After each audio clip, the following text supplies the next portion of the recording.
તો ગુજરાતમાં આવતીકાલથી વરસાદનો રાઉન્ડ થઈ રહ્યો છે શરૂ અને વરસાદ અંગે હવામાન વિભાગે આગાહી કરી છે। 30 મેથી 3 જૂન સુધી વરસાદની આગાહી છે। ભારે પવન અને ગાજવીજ સાથે વરસાદની સંભાવના છે। રાજ્યમાં ગરમી ઉકળાટથી વરસાદની આગાહી છે। 30, 31 અને 1 અને 2 જૂન એટલે કે આ 4 દિવસ એવા છે કે જ્યાં હળવાથી મધ્યમ વરસાદ થઈ શકે છે। ગાજવીજ પવન ફૂંકાઈ શકે છે। 40 થી 50 કિલોમીટરની ઝડપે પવન ફૂંકાશે એટલે કે આવતીકાલથી તાપમાન 3 થી 5 ડિગ્રીમાં ઘટી શકે છે। વેસ્ટર્ન ડિસ્ટર્બન્સથી આ વરસાદ જોવા મળશે। ઉત્તર ગુજરાત, મધ્ય ગુજરાત, દક્ષિણ ગુજરાતમાં વરસાદની સંભાવના છે। ચોમાસું અરેબિયન સીથી સાનુકૂળ સ્થિતિમાં દેખાઈ રહ્યું છે અને 30 મે કચ્છ, બનાસકાંઠા, પાટણ, સાબરકાંઠા, અરવલ્લી, મહીસાગર, પંચમહાલ, દાહોદ, છોટાઉદેપુર અને નર્મદા, તાપીમાં વરસાદની સંભાવના રહેશે। જ્યારે 31 મેની જો વાત કરીએ તો બનાસકાંઠા, પાટણ, મહેસાણા, સાબરકાંઠા, અરવલ્લી, મહીસાગર, પંચમહાલ, દાહોદ, છોટાઉદેપુર, નર્મદા, તાપી અને ડાંગમાં વરસાદની સંભાવના રહેશે। જો 1 જૂનની વાત કરીએ તો 1 જૂને બનાસકાંઠા, પાટણ, મહેસાણા, સાબરકાંઠા, અરવલ્લી, ગાંધીનગર, અમદાવાદ, ખેડા, આણંદ, પંચમહાલ, મહીસાગર, દાહોદ, વડોદરા, છોટાઉદેપુર, ભરૂચ, સુરત, તાપી, ડાંગ, વલસાડમાં અને અમરેલી, ભાવનગર, ગીર સોમનાથમાં વરસાદની સંભાવના રહેશે। હવે 2 તારીખની જો વાત કરીએ તો સૌરાષ્ટ્ર, ઉત્તર ગુજરાત અને દક્ષિણ ગુજરાતમાં વરસાદની આગાહી રહેશે। आने वाले 7 दिनों के लिए गुजरात स्टेट के फोरकास्ट की बात करेंगे तो डे 1 और डे 2 में ड्राई वेदर प्रिवेल करेगा और डे 3 से लेकर डे 7 तक लाइट टू मॉडरेट रेन का पूर्वानुमान है और साथ में मॉडरेट थंडरस्टॉर्म और जो थंडरस्टॉर्म होगा उसके साथ जो विंड होगी वो 40 से 50 किलोमीटर पर आवर के आसपास रहने का पूर्वानुमान है। और डे 4, 5 और 6 में गुजरात रीजन में आइसोलेटेड प्लेसेस के हेवी रेनफॉल की वार्निंग है। और डे 4, 5 और 6 में जो डिस्ट्रिक्ट हैं जहां पे आइसोलेटेड प्लेसेस के हेवी रेनफॉल की वार्निंग है वो डिस्ट्रिक्ट है अरावली, महिसागर, दाहोद डे 4 के लिए और डे 5 के लिए महिसागर, दाहोद और छोटाउदेपुर। और डे 6 के लिए जो डिस्ट्रिक्ट है जहां पर हेवी रेनफॉल की वार्निंग है वो डिस्ट्रिक्ट है नर्मदा, तापी और छोटा उदयपुर डिस्ट्रिक्ट। ઉત્તરાખંડના કેટલાક ભાગોમાં હિમવર્ષા થઈ રહી છે। સરહદીય જિલ્લા ચમોલીમાં હવામાનમાં અચાનક ફેરફારથી હિમાચલના ઊંચા વિસ્તારોમાં કડકડતી ઠંડી પડી રહી છે। તસવીરોમાં તમે જોઈ શકો છો હિમાલયના જે વિસ્તારો છે ત્યાં કડકડતી ઠંડી છે। ગુરુવારથી શરૂ થયેલા આ ફેરફાર આજે પણ ચાલુ છે, જેના કારણે સમગ્ર પ્રદેશમાં તાપમાનમાં તીવ્ર ઘટાડો થયો। બદ્રીનાથના મંદિરની ઉપર જે નરનારાયણ પર્વત છે અને પ્રખ્યાત નીલકંઠ પર્વત છે ત્યાં તાજી હિમવર્ષા થવાથી શિખરો ચાંદની જેમ ચમકી રહ્યા છે। બદ્રીનાથમાં ઠંડા બર્ફીલા પવનોને કારણે પણ અહીંયા ઠંડીનું પ્રમાણ વધ્યું છે। આ દરમિયાન 15,200 ફૂટની ઊંચાઈએ સ્થિત પ્રખ્યાત શીખ મંદિર હેમકુંડમાં હિમવર્ષા ચાલુ છે। સવારે હેમકુંડ સાહિબ ખાતે સમયાંતરે હિમવર્ષા શરૂ થઈ હતી। કડકડતી ઠંડી અને હિમવર્ષા છતાં દેશ અને દુનિયાભરમાંથી આવતા ભક્તોના ઉત્સાહમાં કોઈ ઘટાડો થયો નથી, જેઓ ગુરુદ્વારામાં દર્શન માટે સતત આવી રહ્યા છે। આ તાજી હિમવર્ષાને કારણે હેમકુંડ સાહિબના મુખ્ય પગપાળા માર્ગ અને ઊંચા રસ્તાઓ બરફના જમા થવાના કારણે અત્યંત લપસણા બન્યા।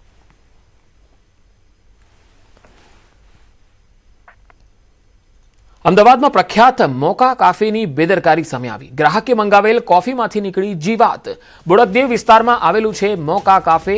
આ કોફીમાંથી વંદા ફરતા જોવા મળ્યા। અન્ય ગ્રાહકના ભોજનમાં પણ વંદો હોવાનો આક્ષેપ થયો।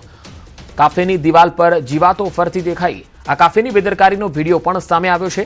ગ્રાહકો દ્વારા એએમસીમાં ઓનલાઈન ફરિયાદ નોંધાવાઈ છે। એએમસીના ફૂડ વિભાગ દ્વારા કાર્યવાહી પણ કરાઈ છે। એએમસી દ્વારા મોકા કાફેને સીલ કરાયું છે। ચેકિંગ દરમિયાન કાફેમાં અનહાઇજેનિક લાગતા એકમ સીલ કરાયા।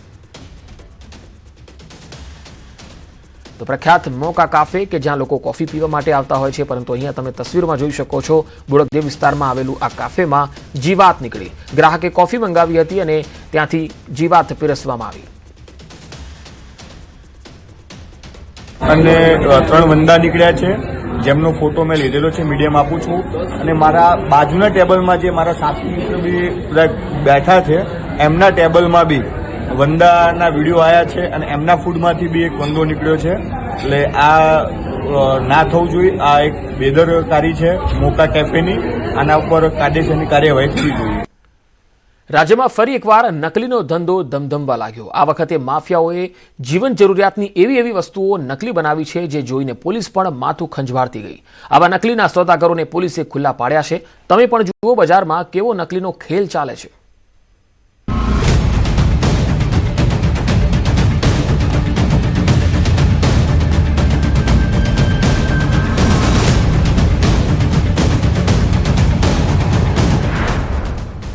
ફરી નકલીના સોદાગરો બેફામ. રસોડા સુધી પહોંચ્યો નકલીનો ખેલ. ચા નકલી, મસાલા નકલી, ઘી નકલી, શેમ્પૂ નકલી અને ડિટર્જન્ટ પાવડર પણ નકલી. દ્રશ્યોમાં જે દેખાય છે તે બધું જ નકલી છે. રાજ્યમાં ફરી એકવાર નકલીના સોદાગરો બેફામ બન્યા છે અને આ સોદાગરો તમારા રસોડા સુધી આ વસ્તુઓને પહોંચાડી રહ્યા છે.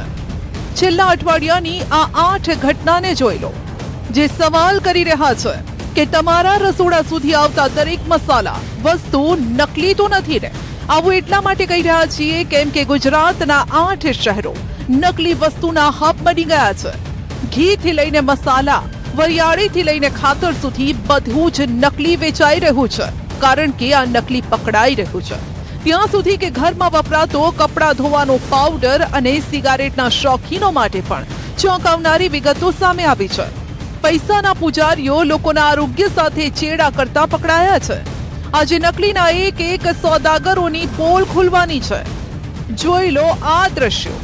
બનાસકાંઠા, સુરત, અમદાવાદ, મહેસાણા, આણંદ, ભરૂચ, સાબરકાંઠા અને ડીસા. જુઓ આ બોક્સ પર લખ્યું છે ગાયનું પ્રીમિયમ ઘી અને પ્રીમિયમ દેશી ઘી. પરંતુ આ ઘી જો ભૂલથી પણ તમારા પેટમાં ગયું તો તમારે હોસ્પિટલના ધક્કા ખાવાના નક્કી છે, કેમ કે પ્રીમિયમ પેકિંગમાં પીરસાતું આ ઘી નકલી છે. બનાસકાંઠાના આ દ્રશ્યો છે. ગઢ ગામની સીમમાંથી નકલી ઘીનો જથ્થો ઝડપાયો છે. એસઓજીની ટીમે બાતમીના આધારે લાખો રૂપિયાનું શંકાસ્પદ ઘી ઝડપી પાડ્યું. પોલીસે પિકઅપને રોકી તેની તપાસ કરી તો અલગ અલગ માર્કાવાળા ઘીનો જથ્થો મળી આવ્યો, જેમાં રિવાજ પ્રીમિયમ કાવ ઘી, શ્રી કૃષ્ણ કુંજ પ્યોર પ્રીમિયમ ઘી તેમજ રિવાજ પ્રીમિયમ ઘી કંપનીના નામે નકલી ઘી વેચતા હતા. પોલીસે અંદાજે 16 લાખથી વધુનો 15 કિલોનો 176 જેટલા ઘીના ડબ્બા જપ્ત કર્યા છે. તપાસ દરમિયાન શંકાસ્પદ ઘીના પેકિંગમાં પણ ગોટાળો સામે આવ્યો. ડબ્બાઓ પર મેન્યુફેક્ચરિંગ તારીખ જૂન 2026 દર્શાવવામાં આવી હતી અને ત્યારે હાલમાં મે મહિનો ચાલી રહ્યો છે. સમગ્ર મામલે ફૂડ એન્ડ ડ્રગ્સ વિભાગ દ્વારા લોકોના આરોગ્ય સાથે ચેડા કરનાર તત્વો સામે કડક કાર્યવાહી કરવામાં આવે તેવી માંગ ઉઠી રહી છે. હવે આ પણ જુઓ. બજારમાં જે બ્રાન્ડ પર તમે આંખ બંધ કરીને ભરોસો કરો છો, એ જ બ્રાન્ડના નામે અમદાવાદમાં ખેલ ચાલી રહ્યો હતો. 24 મે આ સમગ્ર નેટવર્કનો પર્દાફાશ થયો. અમદાવાદ ક્રાઇમ બ્રાન્ચ ચાંદલોડિયા અને ગોતા રેલવે ક્રોસિંગ નજીક આવેલા ગોડાઉનમાંથી આવો જ નકલી સામાન ઝડપી લીધો. હવે બ્રાન્ડેડ કંપનીઓની આબેહૂબ નકલી પ્રોડક્ટ્સ મળી આવી. અને આ જગ્યાએથી ઘણી બધી એવી જે જીવન જરૂરિયાતની રોજિંદી વપરાશની ચીજ વસ્તુઓ મળી છે. એમાં Jaswant Chhap Bidi, Fevikwik, Gold Flake, Marlboro, Ariel washing powder, Tide, Surf Excel, Clinic shampoo, Wagh Bakri ચા, હાર્પિકની બોટલ્સ, એવરેસ્ટના અલગ અલગ જે વેજ નોનવેજ ફૂડ બનાવવાના મસાલા, અમૂલ ઘી અને સાગર ઘી, આવા 2 ગોડાઉન ચેક કરતા બંને ગોડાઉનમાંથી અંદાજે 12.5 લાખ જેટલો ની કિંમતનો મુદ્દામાલ, બનાવટી મુદ્દામાલ કબજે કરવામાં આવે છે. આમ આરોપીઓ લોકોના સ્વાસ્થ્ય સાથે ખુલ્લેઆમ ખેલ કરી રહ્યા છે. આ ટોળકી જાણી જોઈને આર્થિક રીતે નબળા અને સ્લમ વિસ્તારોની એવી નાની દુકાનોને ટાર્ગેટ કરતી હતી. ચોંકાવનારી વિગતો પણ સામે આવી કે જે નકલી સિગારેટ વેચાતી હતી તેના પર કેન્સરની વૈધાનિક ચેતવણી પણ નહોતી.